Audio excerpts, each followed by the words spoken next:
Cuando empezamos a trabajar en este video, ni siquiera podíamos imaginar cuántos hechos interesantes, oscuros y extraños descubriríamos. Cada nueva página de la historia despertaba preguntas cada vez más inquietantes. ¿Por qué nos ocultaron todo esto? ¿Y por qué lo siguen escondiendo incluso ahora? Créanme, lo que verán en este video los sorprenderá más de una vez. Por eso les recomiendo verlo hasta el final, porque allí conocerán lo más interesante y lo más impactante. Solo así podrán formarse su propia opinión sobre lo que durante tantos años se mantuvo en las sombras. Imagina que en una pantalla negra aparece una navaja abierta. No un símbolo, una hoja real, fría, brillante. Se acerca a un ojo humano y lo corta. La sala grita. Algunos se levantan para huir. Otros, hipnotizados, no parpadean. Y el responsable no es un monstruo ni un criminal. Es un chico aragonés educado por curas, obsesionado con la moral, la culpa y el pecado, que decidió declarar la guerra a todo lo que le habían enseñado. Ese chico se llama Luis Buñuel Portolés. Y lo más inquietante es esto: su vida entera parece un plan para explotar justo cuando menos lo esperas. Porque Buñuel no nació en el cine. Nació en un lugar donde el tiempo suena a tambor y la fe se vive como un martillo. Calanda, Aragón, pueblo seco, de tierra dura, de cielos que parecen de metal. Allí, cada Semana Santa, el mundo se parte en dos con el estruendo del tambor. Cientos, miles de manos golpeando a la vez, como si quisieran despertar a un dios dormido o asustar a la muerte. Buñuel crece con ese sonido metido en el pecho. Ese ritmo no se olvida. Se convierte en una maquinaria interior. Y cuando años después filme Sueños, Blasfemias y Deseos, por debajo seguirá sonando el tambor. Pum, pum, pum, como una cuenta atrás. Su familia tiene posición. Hay dinero, respeto, apellido. Pero en esa casa también hay disciplina, orgullo, una idea rígida del deber ser. Luis es inteligente, curioso, provocador incluso sin darse cuenta. Le fascinan las historias, las supersticiones, los milagros, lo prohibido. Y sobre todo, aprende pronto una verdad que lo marcará para siempre. La religión puede ser ternura o puede ser terror. En una misma misa caben el consuelo y la amenaza. Ese doble filo es su primera escuela de cine, aunque todavía no lo sepa. Lo mandan a estudiar con jesuitas. Ahí la culpa no es un concepto, es un clima. Se respira, se pega a la piel, se te mete en los sueños. Buñuel escucha sermones sobre el infierno con la misma atención con la que otros niños escuchan cuentos, pero a él no le sirven para obedecer, le sirven para imaginar. Y en su imaginación, la santidad se vuelve inquietante, los rituales se vuelven máscara, y el pecado se vuelve una puerta. El primer gran giro de su vida no llega con una película, llega con una ciudad, Madrid, la residencia de estudiantes, un hervidero de talentos donde las conversaciones parecen duelos. Allí Buñuel se encuentra con una generación que quiere cambiarlo todo: poesía, pintura, música, política, sexo, lenguaje. De pronto, el mundo no es solo Calanda y los jesuitas. El mundo es un laboratorio. Y en ese laboratorio aparecen dos nombres que se convertirán en cuchillos y espejos para él: Federico García Lorca y Salvador Dalí. Lorca es magnetismo puro, palabra viva, emoción sin filtro, un corazón que escribe. Dalí es lo contrario y a la vez lo mismo, un genio que se sabe genio, un actor de sí mismo, una criatura con hambre de escenario. Buñuel, en medio, aprende a mirar, no solo a ver, a mirar como se mira una grieta en una pared, sabiendo que detrás hay algo. Pero aquí empieza el primer conflicto real. Buñuel no quiere ser un seguidor, no quiere vivir a la sombra de la poesía de Lorca ni del relámpago de Dalí. Él quiere su propio instrumento y todavía no lo tiene. Se prueba en muchas cosas, lee con voracidad, discute, provoca, se entrena en la ironía, aprende a detestar la solemnidad, aprende también a odiar con una intensidad casi física la mentira elegante, esa que se viste de cultura para que nadie la cuestione. Y ahí se asoma su política, aunque aún no tenga partido ni pancarta. La política del gesto, del choque, del arte como ataque. Buñuel empieza a sentir que el verdadero poder no está en mandar, sino en romper lo que todos aceptan sin pensar. Entonces llega a París, y París no le abre una puerta, le abre una herida. En la capital francesa descubre el cine como una posibilidad salvaje, no el cine como entretenimiento, sino como arma. Trabaja cerca del mundo cinematográfico, observa cómo se fabrica la ilusión, y lo que a otros les parecería magia, a él le parece ingeniería. Luz, corte, ritmo, truco. Un milagro construido con técnica, y eso lo excita, porque Buñuel ha crecido rodeado de milagros divinos. Ahora ve milagros humanos. Si el cine puede hacer creer, también puede hacer dudar. Y si puede hacer llorar, también puede hacer vomitar. En ese París se cruza con el surrealismo, con su gusto por el sueño, el deseo, el escándalo, lo automático, lo inconsciente. Pero Buñuel no entra como un discípulo obediente. Entra como un saboteador útil. Él no quiere ilustrar teorías, quiere provocar reacciones reales. Que la gente se mueva, que se enfade, que tiemble, que se vea a sí misma desde afuera como un animal raro. Y entonces, como si el destino apretara el tambor dentro de su pecho, aparece una idea que lo cambia todo. Una imagen, un golpe visual. La famosa escena del ojo cortado no nace de un cálculo frío, sino de algo más peligroso. Nace de un sueño. De esos sueños que te despiertan con la sensación de haber sido tocado por algo sucio e íntimo. Buñuel comparte la inquietud con Dalí. Dalí trae otras imágenes, y entre los dos se produce una alquimia extraña. No buscan sentido, buscan impacto. No buscan moraleja, buscan cicatriz. Pero aquí entra el límite de tiempo, el primero de los grandes límites. Porque el arte, por muy surrealista que sea, necesita logística. Y la logística, en su caso, es brutalmente simple. Poco dinero, pocos días, una oportunidad mínima. Un proyecto así no se rueda cuando estén listos. Se rueda cuando se puede. Y ellos solo pueden ahora. Tienen una ventana corta, una cámara prestada, alquilada, un equipo reducido, un margen que se evapora cada día. Si se detienen, se acabó. Si dudan, se acabó. Si intentan complacer a alguien, se acabó. Esa presión convierte la creación en un sprint. Buñuel se agarra a ella como quien se agarra a una barandilla en un incendio. Y ahí se ve su verdadero carácter. No es solo el provocador, es el ejecutor, el que decide, el que corta, el que dice esto entra y esto se queda fuera, el que entiende que un plano puede ser una bofetada si está colocado en el segundo exacto. Nace un chien andaló, y cuando la proyectan por primera vez, el ambiente es electricidad pura. Nadie sabe qué va a pasar. Nadie sabe si los van a expulsar, a ridiculizar, a aplaudir o a golpear. Buñuel, que detesta la hipocresía, llega preparado para lo peor. Hay una leyenda que resume su espíritu y su paranoia lúcida. El deseo de estar listo para el estallido, para la reacción violenta, para el han ido demasiado lejos. Porque Buñuel sabe que no está ofreciendo un filme, está encendiendo una mecha. Y aquí viene el twist que lo cambia todo. No los destruyen, los celebran. El escándalo, en vez de enterrarlos, los corona. Los surrealistas lo abrazan. La película se vuelve un pasaporte. Buñuel no solo entra en el mundo del arte, lo atraviesa como una bala. Pero el precio de ese triunfo es inmediato. El compañero se convierte en rival. Dalí es brillante, mediático, magnético. Le encanta que el mundo lo mire. Buñuel, en cambio, quiere controlar el dispositivo, no posar delante de él. Entre ambos se abre una grieta silenciosa. ¿Quién es el autor? ¿Quién manda? ¿Quién merece el mito? Y lo más venenoso, ¿quién traicionará primero? El público ve el dúo, la combinación explosiva. Pero dentro, Buñuel empieza a sentir que su película, su arma, puede convertirse en el escenario de otro. Dalí seduce, Dalí exagera, Dalí habla como si el universo le debiera aplausos. Buñuel no soporta eso.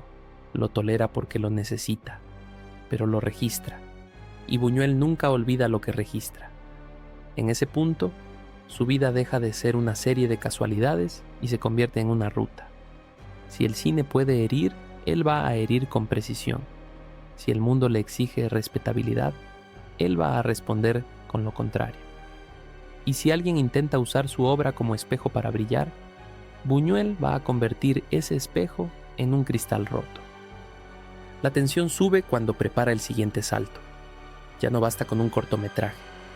Ahora viene el desafío grande: poner el escándalo en formato monumento, llevar el surrealismo al terreno donde duele de verdad. La moral burguesa, la religión, el deseo reprimido, la violencia escondida bajo modales. Y justo cuando parece que su ascenso es imparable, aparece el primer gran enemigo invisible, la sociedad que se protege a sí misma. Los que se ríen del escándalo hasta que el escándalo los apunta a ellos. Los que aplauden la audacia hasta que la audacia amenaza su prestigio, su dinero, su iglesia, su apellido. Buñuel lo siente acercarse como se siente una tormenta sin mirar el cielo. La siguiente película será más grande, más cara, más pública y por lo tanto más peligrosa. Y su rivalidad con Dalí ya no es solo artística, es una lucha por el control de un monstruo que han creado juntos. Porque si ese monstruo se vuelve contra ellos, alguien tendrá que cargar con la culpa. Y Buñuel, que fue educado en la culpa, sabe jugar a ese juego mejor que nadie. Al final de esta primera etapa, Luis Buñuel Portolés ya no es el chico de Calanda, pero tampoco ha dejado de serlo. Dentro de él siguen golpeando los tambores, pum, pum, pum, marcando un ritmo que no perdona.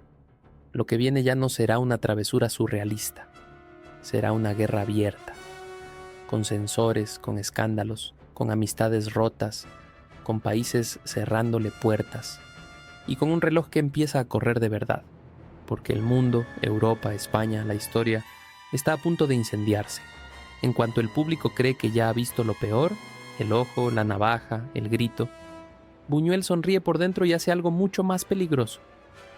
No vuelve a cortar un ojo. Decide cortar la idea misma de decencia. Y lo hace sabiendo que esta vez no le van a perdonar el juego. Porque una cosa es escandalizar a los curiosos del arte y otra es escupirle en la cara a la burguesía en su propia sala, con su propio dinero y delante de sus propias esposas. El encargo llega como llegan las tentaciones, elegante, bien perfumado y con un veneno en el fondo. Los vizcondes de Noailles, aristócratas con gusto por lo moderno, por lo raro, por lo prohibido, le ofrecen a Buñuel y a Dalí hacer otra película. Al principio debía ser otra travesura breve, una sacudida más. Pero Buñuel, cuando huele una puerta entreabierta, no entra. La derriba con hombro y todo. Y ahí aparece el primer reloj de cuenta atrás que de verdad importa. No es un reloj de pared, es un reloj de producción. El dinero no es infinito, la paciencia del mecenas no es infinita. Y lo más importante, la tolerancia del mundo hacia una provocación tiene un límite invisible. Buñuel lo sabe, lo siente en la piel. Si se pasa, lo borran. Si no se pasa, lo olvidan. Y él prefiere el fuego al olvido. Dalí, mientras tanto, empieza a comportarse como si el escándalo fuese una alfombra roja. A Dalí le entusiasma la idea de hacer ruido. A Buñuel le entusiasma la idea de hacer daño. Daño moral, daño simbólico. Ese dolor agudo que obliga a una persona a mirarse por dentro. Y esa diferencia, que al principio parece un matiz, se convierte en un abismo. Buñuel quiere dinamitar instituciones. La iglesia, la moral sexual, el decoro burgués. Dalí quiere imágenes explosivas, sí, pero empieza a coquetear con el brillo del poder, con la aristocracia, con esa sensación de estar por encima del bien y del mal, sin pagar el precio real. Buñuel, que viene de un pueblo donde la vergüenza pesa como piedra, no soporta la frivolidad del privilegio. En el guión se nota la pelea. No es una discusión, es un forcejeo. Y llega un punto en el que Buñuel empuja más fuerte. La película crece, se estira, Se vuelve un animal más grande de lo previsto. Cada día de rodaje es un pulso. ¿Seguimos o recortamos? ¿Provocamos o suavizamos? ¿Lo decimos o lo insinuamos? Buñuel aprieta los dientes y decide seguir. Un proyecto así no se termina bien. Se termina a tiempo, antes de que el mundo te arrebate la cámara. Y nace Lashdor. Ya no es un chiste surrealista, es un ataque frontal. Un dedo en la llaga de la hipocresía. Un espejo sucio que no permite al espectador verse como héroe, sino como cómplice. La noche del estreno en París es el tipo de noche que huele a gasolina antes de que alguien encienda la cerilla. El cine está lleno de curiosos, de artistas, de snobs con ganas de decir «yo estuve allí», y también, sin que muchos lo sepan, de gente que ha venido a hacer otra cosa, a castigar. Porque hay sectores reaccionarios que no solo se ofenden, organizan la ofensa como si fuera una operación militar. Y entonces sucede. De pronto la sala ya no es una sala, es un campo de batalla.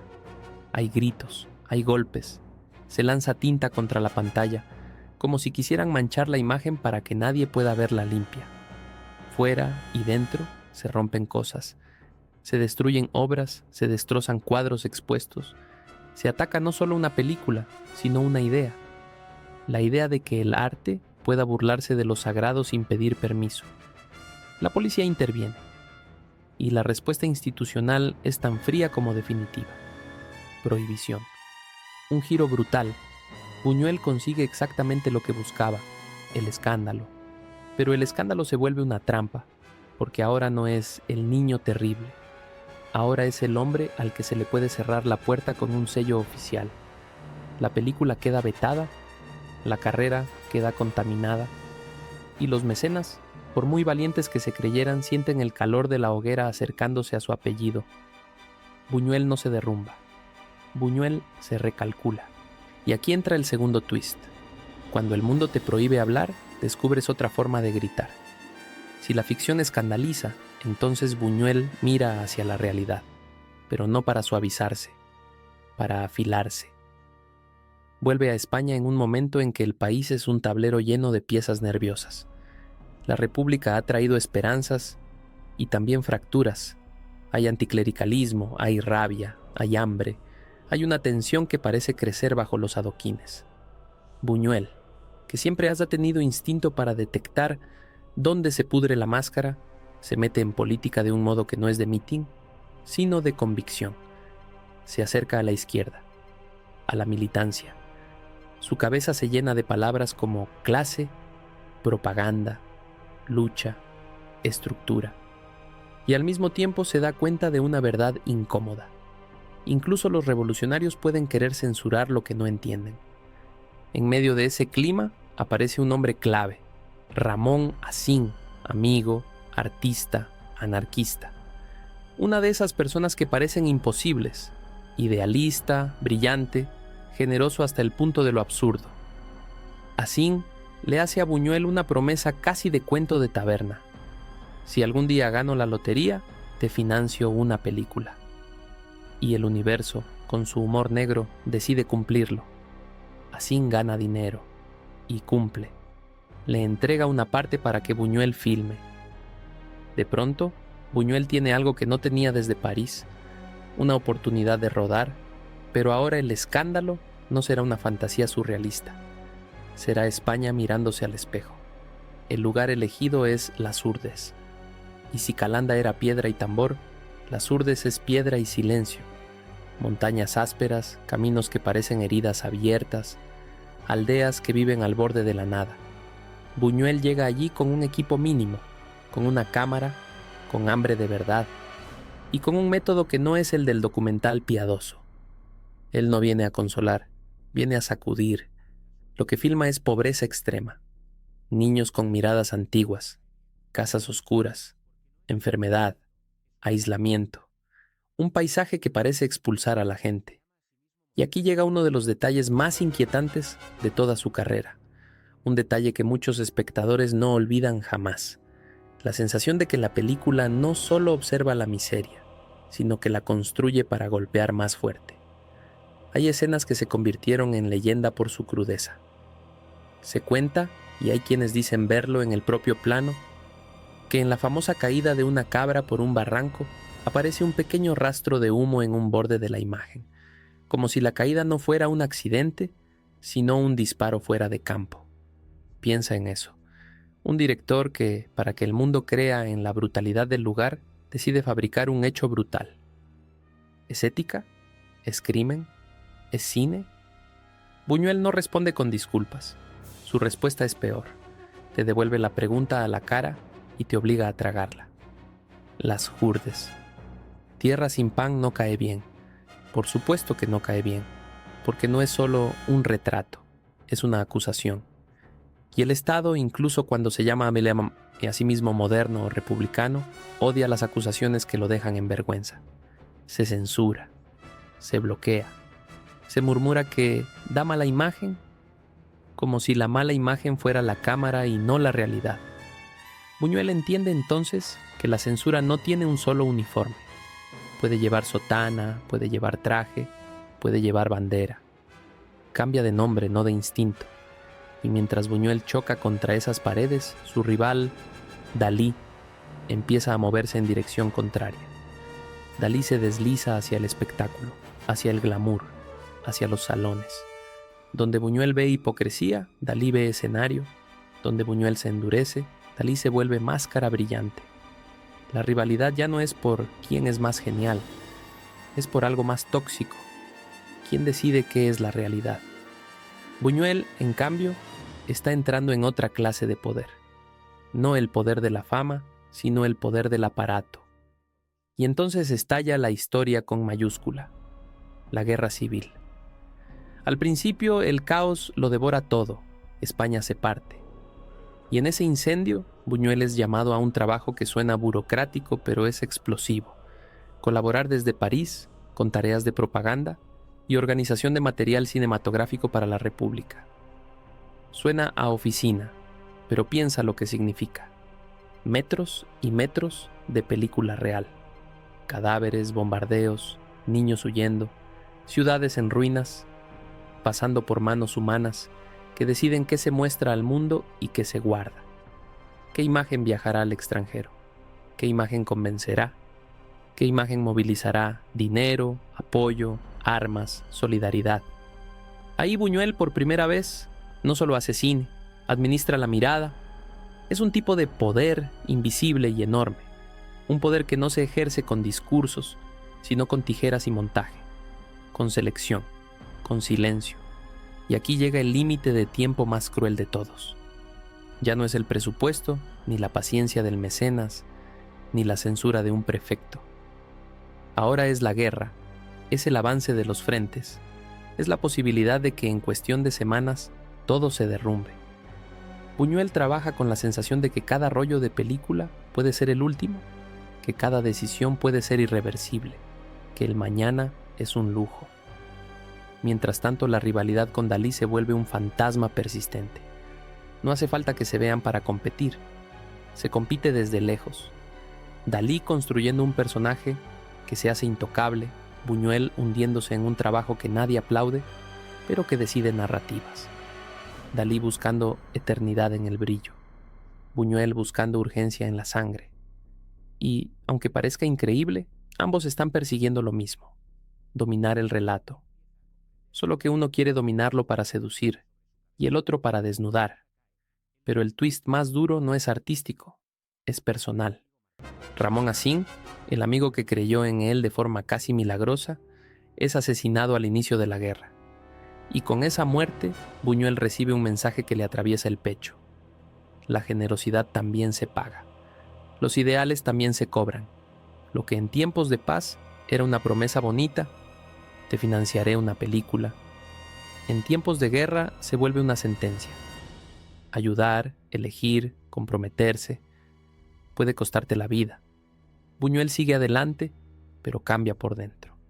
Se vuelve más seco, más irónico, más implacable, como si la realidad le hubiera enseñado el truco final. El mundo no se escandaliza por las imágenes, se escandaliza por las amenazas. Y la pobreza, la violencia, la injusticia son amenazas más grandes que cualquier surrealismo. La guerra avanza. Europa se oscurece. Y Buñuel empieza a comprender que hay una trampa gigantesca cerrándose sobre su cabeza. Si la República cae, él no es solo un cineasta provocador. Es un enemigo marcado, un hombre asociado a una causa derrotada, un nombre que puede ser borrado o perseguido. El reloj de cuenta atrás ya no marca días de rodaje, marca fronteras cerrándose, marca trenes que se pierden, marca países que se vuelven imposibles. Y cuando finalmente se abre la opción de salir, de buscar trabajo y refugio en Estados Unidos, Buñuel entiende que la decisión no es romántica, es supervivencia. Irse no es abandonar, es mantenerse vivo lo suficiente como para volver a filmar. En ese punto, su ascenso es extraño y aterrador.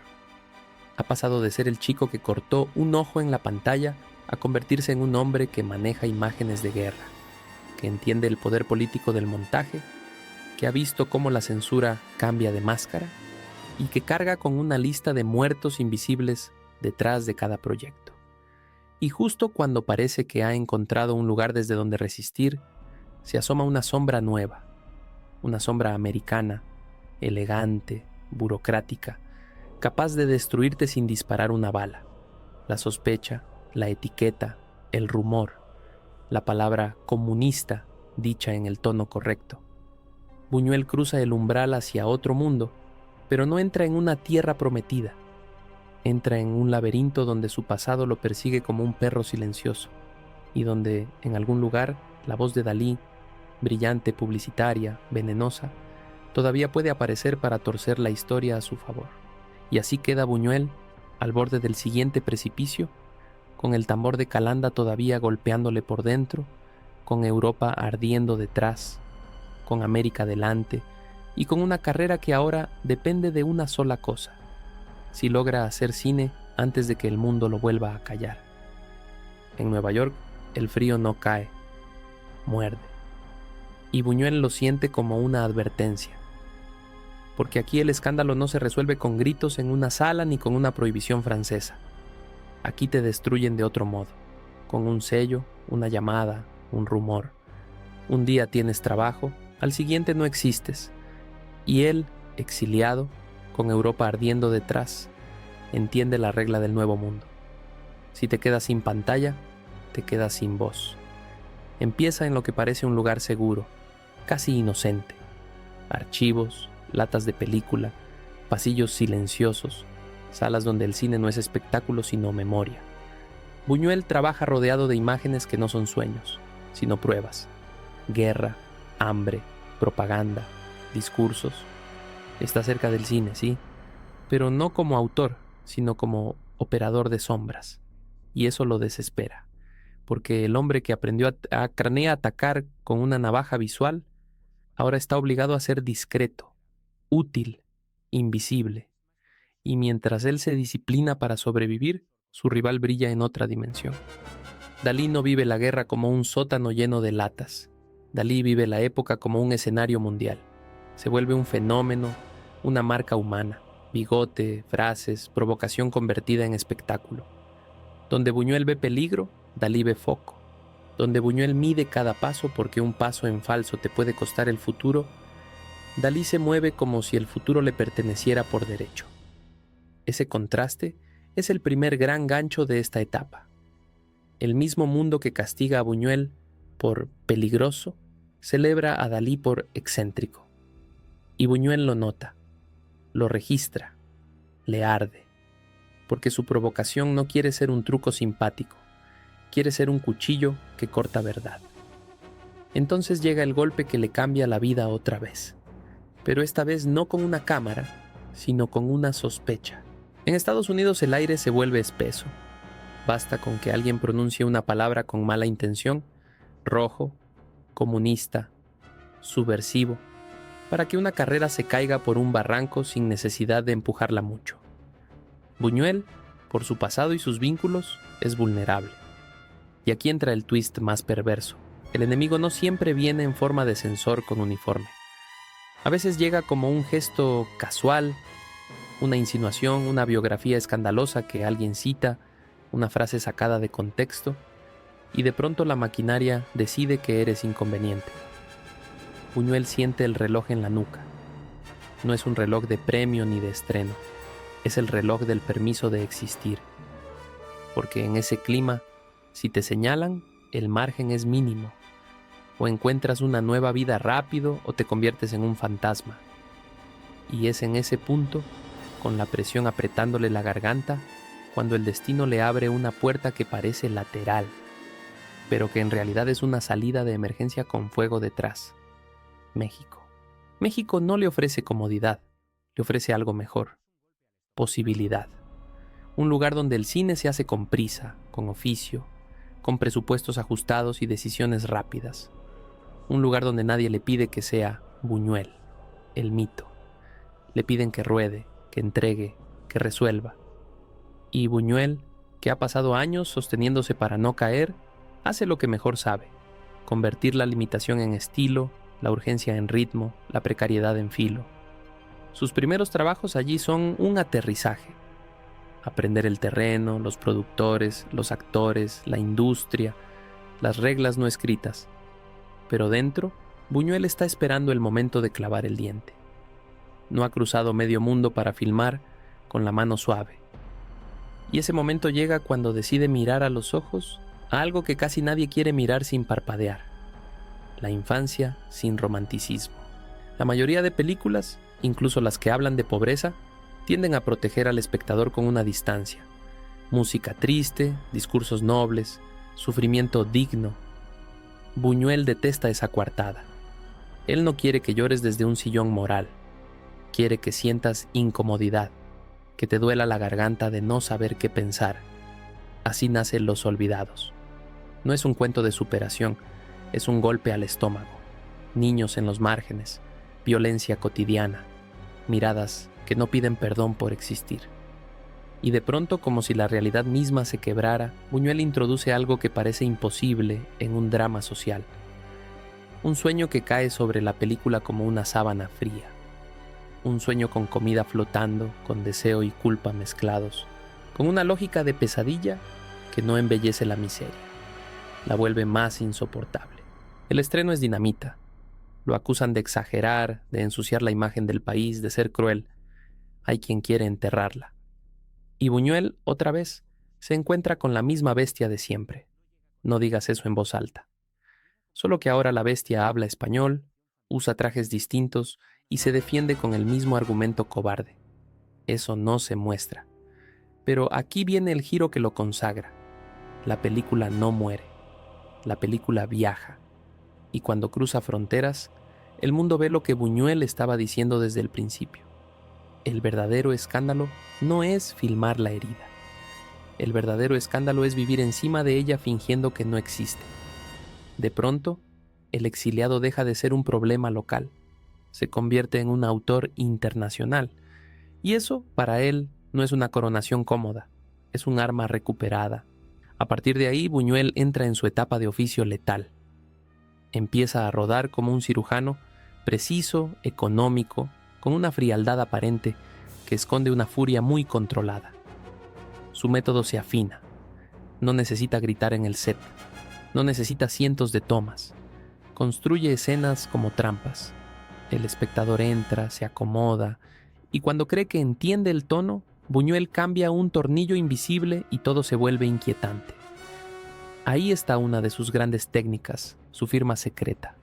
Lo absurdo aparece sin fanfarria. No llega con música misteriosa, no llega con efectos. Llega como llega una verdad incómoda en una conversación familiar. De repente, en una frase, y nadie sabe si reír o salir corriendo. Filma celos, obsesión, fanatismo, culpa. Historias donde el monstruo no viene de fuera. Viene de dentro, vestido de marido respetable, de devoto ejemplar, de ciudadano correcto. Buñuel se convierte en un especialista en desenmascarar la violencia elegante, y lo hace sin moralina. No te da una lección, te da una situación y te deja atrapado dentro. Mientras tanto, Dalí sigue en su ruta de estrella. Y aquí la rivalidad se vuelve más venenosa, porque ya no compiten por una película. Compiten por el lugar en la memoria colectiva. Dalí es portada, titular, show. Buñuel es sombra, hasta que su sombra empieza a ocupar toda la pared.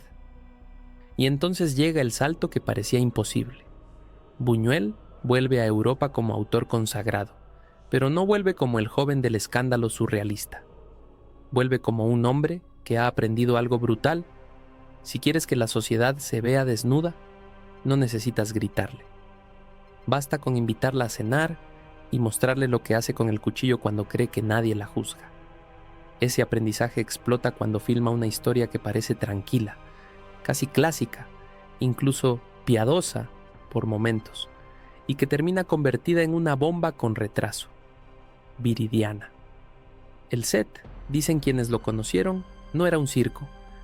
Buñuel trabajaba con calma, con una ironía seca, con una precisión que asustaba. No buscaba accidentes felices, buscaba exactitud. Rodaba con un sentido casi musical del ritmo, cuando una escena debe respirar y cuando debe cerrarse como una trampa. Viridiana toca nervios expuestos, la caridad, la pureza, el deseo reprimido, la hipocresía moral, y hay imágenes que quedan como cicatrices. La película gana un premio enorme, un reconocimiento mundial que lo sitúa en la cima, y al mismo tiempo desata un escándalo religioso y político. De nuevo, el patrón. Cuando Buñuel triunfa, el mundo intenta callarlo, y aquí el límite de tiempo se vuelve íntimo. Buñuel ya no es joven. El exilio le ha comido años, la guerra le ha robado décadas imaginarias, la industria le exige velocidad, y su propia vida le recuerda que el margen se estrecha. Cada película empieza a sentirse como una oportunidad que podría no repetirse. No por falta de ideas, sino por pura biología y por pura historia. Permisos, censuras, fronteras, salud, desgaste. Buñuel filma con la sensación de que el reloj no está en la pared, está dentro del cuerpo. Y entonces, cuando cualquier otro habría suavizado el filo para conservar la posición, Buñuel hace lo contrario. Sube la apuesta. Filma un grupo de personajes elegantes que no pueden salir de una casa, como si una fuerza invisible, sin barrotes, sin cadenas, los encerrara. La idea es sencilla y por eso da miedo. La prisión no siempre tiene rejas. A veces es costumbre, a veces es clase, a veces es miedo a perder el papel social. La situación se vuelve pesadilla con etiqueta de alta sociedad. Y el espectador, otra vez, se ríe, hasta que la risa se convierte en un nudo. Buñuel perfecciona un tipo de humor que no acaricia, humor que acusa, humor que revela, humor que hace que el gesto más educado se vea como una máscara de animal. Y cuando vuelve a Francia para trabajar con una libertad distinta, se permite jugar con la fantasía erótica, con la doble moral y con el deseo que se oculta detrás de los modales. Logra algo que pocos directores consiguen: ser popular sin volverse inofensivo, convertir lo inquietante en algo que atrae, sin anestesiarlo. A estas alturas la rivalidad con Dalí ya es casi un mito, pero Buñuel la siente como una pregunta clavada. ¿Qué quedará cuando pase el ruido? ¿El bigote convertido en icono? ¿O la película que sigue mordiendo décadas después? Y aquí llega otro twist. Buñuel, el hombre que fue perseguido por escandaloso, termina ganando el tipo de reconocimiento que el sistema reserva para los respetables. Premios, ovaciones, salas llenas. Críticos que antes lo miraban como peligro, ahora lo citan como maestro. Pero él no se domestica. Usa esa legitimidad como cobertura para colar más veneno, más precisión, más ataques. En sus películas, los burgueses siempre tienen hambre. Hambre de comida, de sexo, de poder, de prestigio. Pero casi nunca comen tranquilos. Siempre algo interrumpe. Una noticia absurda, un sueño que se mete en la realidad, un encuentro inesperado, una repetición inexplicable. Es como si Buñuel estuviera diciendo: vuestra vida está construida sobre una ficción, y yo conozco el punto exacto donde se rompe. Y cuando finalmente hace una obra donde la burguesía intenta, una y otra vez, sentarse a cenar y siempre falla, siempre una interrupción, siempre un desvío, Buñuel convierte una idea simple en una máquina perfecta. La comedia como pesadilla, el ritual social como condena. y el mundo, de nuevo, lo celebra. ¿Ves el juego cruel? Buñuel lleva décadas enfrentándose a censores, a prohibiciones, a exilios, a rumores, a listas negras, a puertas cerradas, y termina con un trofeo en la mano, no porque se haya rendido, sino porque ha conseguido algo más raro, que el sistema aplauda mientras él lo está desnudando. Dalí, mientras tanto, sigue siendo Dalí, una explosión permanente, un personaje irrepetible. Pero Buñuel ha ganado otra guerra, la guerra silenciosa, la de la influencia, la de la herida que no cicatriza, porque el escándalo de Dalí se vuelve anécdota, el de Buñuel se vuelve pregunta. Y ahora, justo cuando parece que ya puede descansar, el reloj se acelera. Porque si has pasado la vida entera tensando una cuerda, llega un momento en que la cuerda empieza a tensarte a ti. Buñuel está cerca del final de su trayectoria como director, y lo sabe. Y como sabe que el tiempo se encoge, decide cerrar su obra con algo todavía más peligroso que la blasfemia o el escándalo: la incertidumbre total. La sensación de que la realidad puede cambiar de máscara en cualquier instante, que el deseo puede ser dos personas a la vez, que la verdad puede ser una broma cruel. El hombre que empezó cortando un ojo termina cortando otra cosa: la confianza del espectador en su propio juicio. Y en ese punto Buñuel ya no compite con Dalí, compite con el tiempo, compite con la muerte, compite con la comodidad del público, con esa tentación de decir, ya lo entiendo, porque Buñuel quiere lo contrario, que nunca estés seguro, que te vayas a casa con una espina, que te sientas observado por la película, no al revés.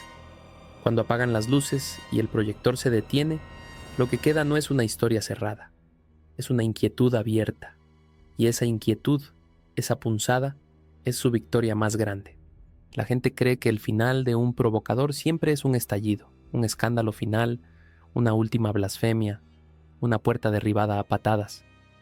Pero el final de Buñuel, el hombre que enseñó a una sala entera a temer una navaja, empieza como empiezan los silencios verdaderamente peligrosos, con una mesa limpia, una copa pequeña, un reloj discreto, y una calma que parece sospechosa, porque el último enemigo de Buñuel no es un censor, ni un gobierno, ni un cura indignado, ni siquiera un público escandalizado. El último enemigo es el tiempo, y el tiempo, a diferencia de la crítica, no discute, avanza.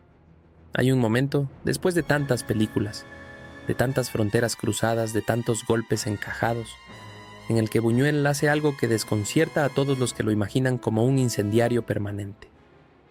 Deja de correr detrás de la cámara, no porque se haya quedado sin ideas, sino porque entiende una verdad cruel que casi nadie acepta a tiempo, que la creatividad no muere de repente, se va cerrando como una puerta lenta, y cuando esa puerta se cierra, no hay aplauso que la abra.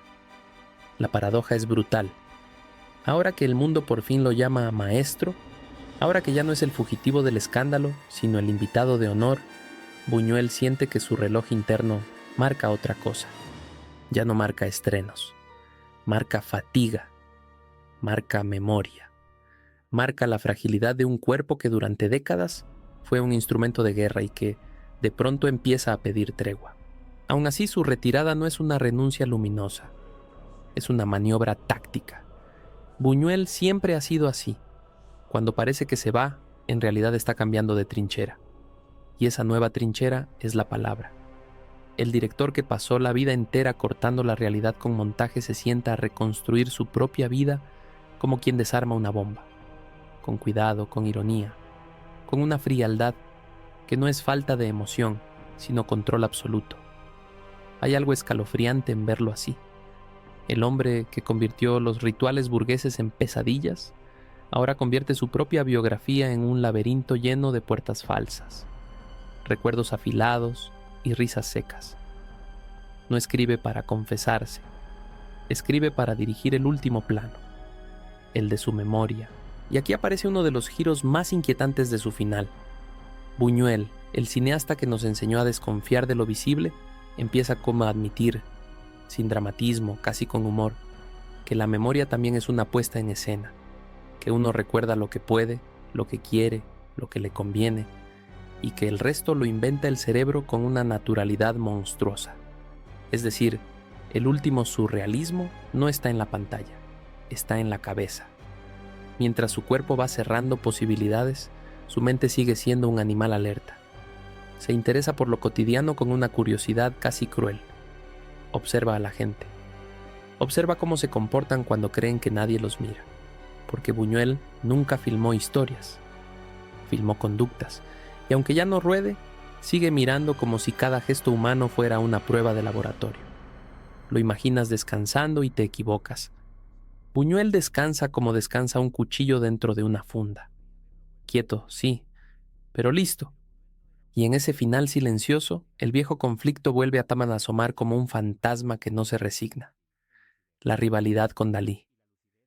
Ya no como pelea directa, sino como comparación inevitable. Dalí envejece hacia el espectáculo, hacia el mito, hacia la autopresentación grandiosa. Dalí parece luchar contra la muerte maquillándola, convirtiéndola en parte del decorado. Buñuel hace lo contrario. Mira a la muerte como se mira a un vecino incómodo al que no le puedes negar el saludo. Sin poesía, sin trance, sin consuelo. Y ahí el contraste se vuelve un gancho perfecto. Dos hombres que fueron aliados en la juventud, dos artistas que jugaron con el escándalo, terminan representando dos formas opuestas de eternidad. Dalí quiere ser inmortal en la superficie, icono, símbolo, imagen. Buñuel quiere ser inmortal en la herida, esa punzada que el espectador siente aunque haya pasado medio siglo. El problema es que el tiempo no negocia con ninguna de las dos estrategias. A Buñuel la vejez no le llega como una metáfora, le llega como un límite técnico. Pequeños olvidos, cansancio, la sensación de que cada día se lleva un detalle que antes estaba ahí. Y para un director, perder detalles es como perder herramientas.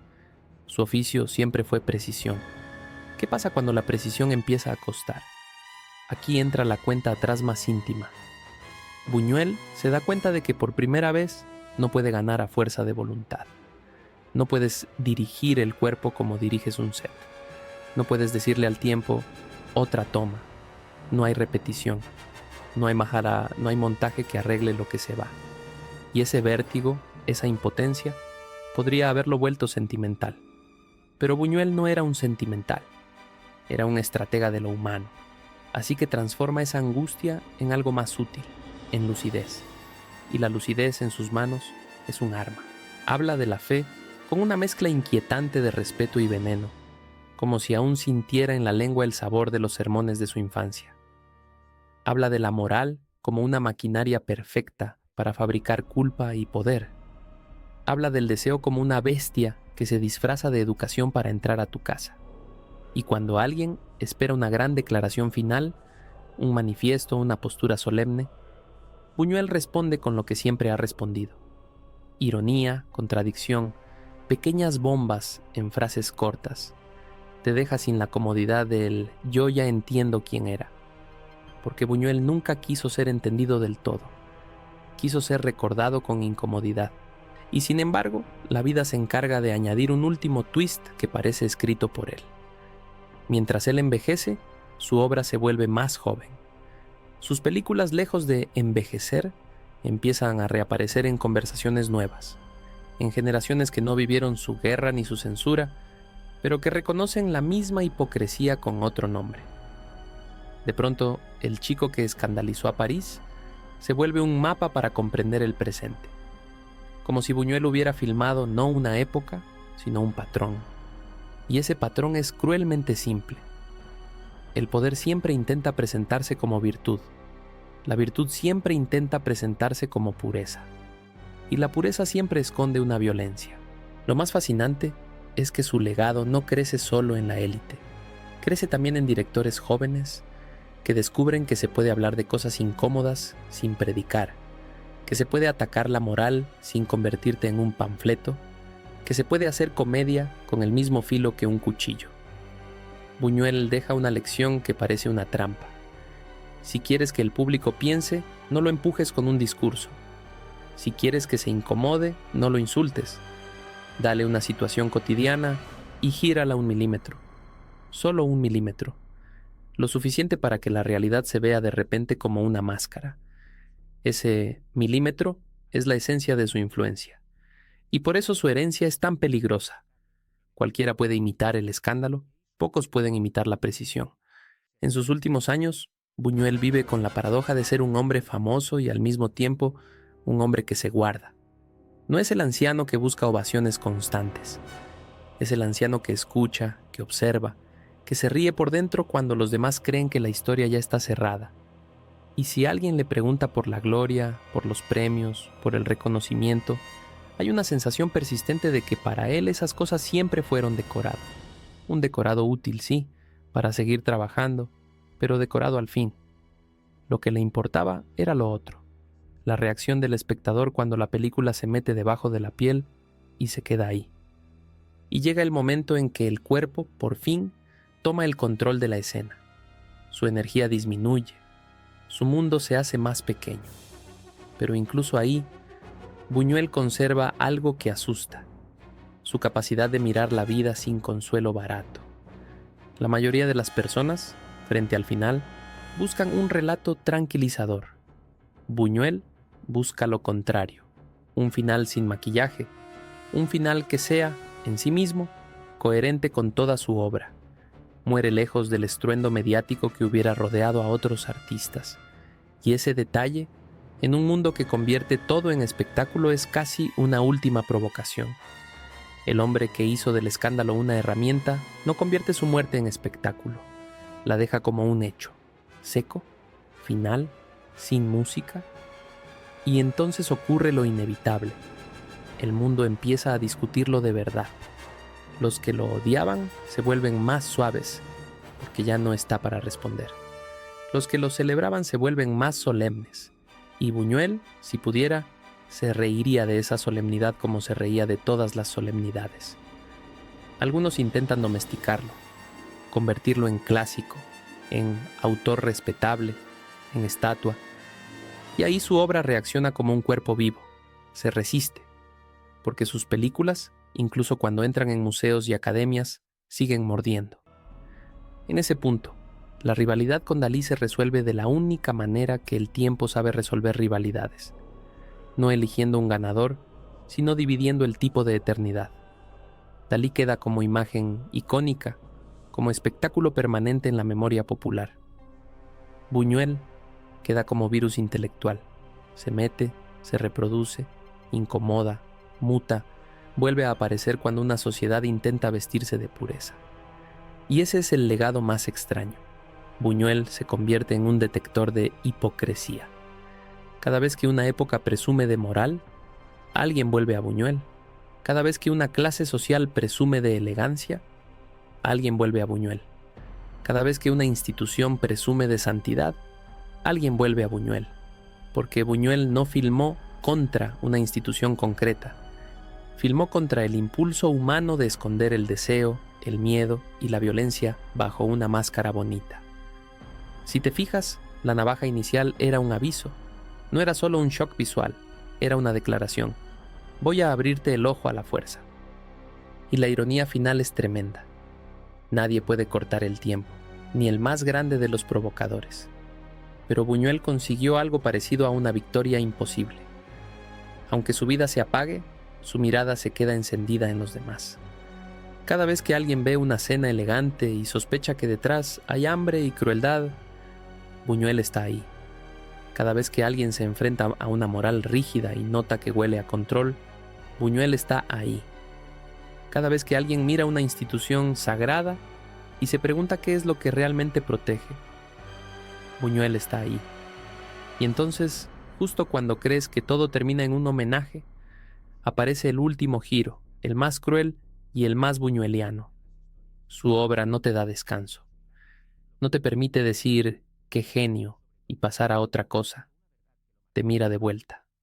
Te pregunta qué parte de tu vida está construida sobre costumbre, qué parte de tu bondad es teatro, qué parte de tu moral es miedo.